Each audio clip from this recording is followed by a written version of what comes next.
I don't know about you, but I'm sick to death of lists of random tips about language learning. And I don't mean well thought through advice that you can actually use in your language learning.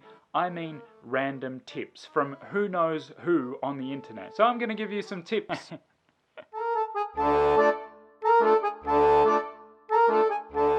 What I want to really do is share with you my last couple of months worth of thinking when it comes to language learning, and in particular the things that children do that we forget as adults or we think it's unimportant. The thing about children is, from the age of 2 to the age of 16, thereabouts, almost everything they do helps them to learn their language. That is why it's so hard to recreate that experience as adults when we learn a second language. Although you can do all this stuff that's great for language learning, it's very hard to recreate all the things that a 2-year-old to a 16-year-old went through. Let's just get something out of the way.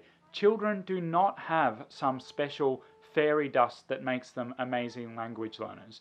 It's just that, as a general rule, they do it for roughly 6 hours a day, between the ages of 3 and 6 or thereabouts. My 4-year-old talked constantly. 6 hours a day is a massive understatement. So, because children are not actually that amazing as language learners, if we as adults could recreate a lot of the things that they do and just take the beneficial factors from their language learning into our language learning, we could go next level in terms of how fast we could actually learn. I know a Swedish guy who's not the sort of guy to boast or to say things that he didn't actually do, but he claims that he went to Iceland for a month and took some extreme measures in terms of learning Icelandic. He claims he learned Icelandic in that month.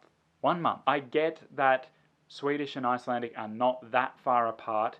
I get that he's probably stretching a little bit in terms of what learnt Icelandic means, like how much of it did he actually learn. But knowing that guy and knowing what he did in Iceland, I can imagine that he's probably not exaggerating that much. It's just that he went to such extreme measures and basically recreated the experience of a child. So how can we adults start acting more like children? First things first, this is the basics, but stop memorizing lists of words. Even things like the months of the year and the days of the week, I still don't think that's helpful. Words out of context mean almost nothing and are very, very hard to remember. Just because children don't do something, that does not mean that it's never going to be beneficial, because children just do what they're required to do in order to grow up. They don't always do the absolute best thing for language learning. But generally, if you do something that a child would never do for any reason, it's probably a good sign that that's not the most beneficial use of your time. But you should memorize things. Didn't I just say not to memorize things? Yes, I said not to memorize lists of words. You should memorize the sorts of things that a child might memorize. So what sort of things do children memorize? Anything they like, really. Anything they're interested in. Songs, books, the opening credits to TV shows, sometimes whole dialogues from TV shows. You might think that I'm about to say books are better for memorization. That would only be because books, as a rule, contain more words and therefore are more beneficial for you to lay upon your brain. But if you're memorizing like entire scenes with dialogue from films, that's also great. This new movement away from memorization is because memorization has been coupled with lists from textbooks and verb conjugations and that real old school kind of learning. And I agree that that is generally not good, but I read a book called 10 Ways to Destroy Your Child's Imagination, and that author is savage on this new movement away from memorization. He points out all these benefits of people, and in particular children, memorizing long things that can do lots of things for them in life, but particularly for language learning, it is gold. I mentioned how my son talks a lot. He always has. When he was 2.5, his favorite book was Harry McClary, which he would read in a Scottish accent because he also had the audiobook as read by David Tennant. He didn't really have a proper Scottish accent, he couldn't quite do it, but this book would be the only thing that he would ever say like that. So he would constantly be asking for Harry McClary. So anyway, one day we're in the car, my wife and I in the front seats, he's in the back seat, he's reading Harry McClary to himself, and he's turning the page, and he's saying everything as it should be said, right? And then he gets to his favourite bit, which is where suddenly they saw Scarface Claw, the toughest Tom in town, right? He gets to that bit, he says that bit, he puts all this expression into it, way more than I just put then, and I say to my wife, man, he loves that bit, doesn't he? And she turns around and she says, he hasn't even got that book. He's reading a different book. He was 2.5 years old. He didn't yet speak competent English, yet he had memorized a book complete with expression, intonation, accent, and even where you turn the pages. Do you think that just maybe, before he's actually mastered the language that is English, just maybe having memorized all that gives him a helping hand with some of the difficult aspects of English? For example, the dog is, but the dogs are. Superlatives like the toughest Tom in town, not the most tough or the tougherest. Descriptions of every dog, many times in most cases. Hercules Morse as big as a horse, Schnitzel von Krumm with a very low tum.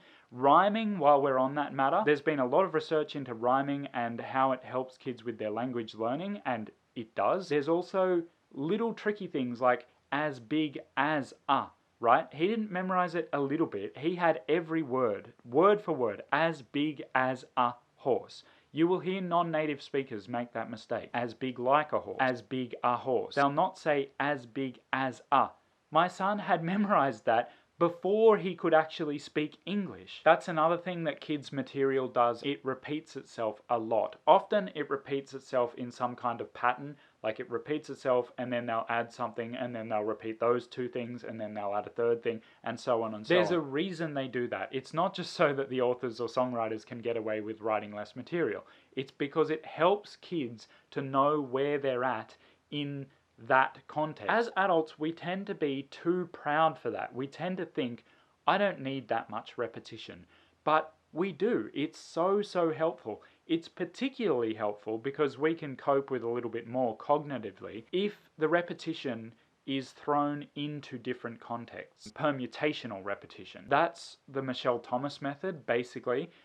The whole Michel Thomas method is not really long enough for you to completely learn a language, but that's the idea it's getting at. The good news is you don't need the Michel Thomas method to actually take advantage of this technique yourself. You can do it if you speak a little bit of your language already. So let's say you want to say, I don't like coffee so much. Jag tycker inte så mycket om kaffe, right? But then you think, instead of just being content with memorizing that, let's change that to, I don't like tea so much. Jag tycker inte så mycket om te. What would it be if it's, I don't like tea at all? What would it be if it's, I don't like to eat dinner too early? Just keep changing it.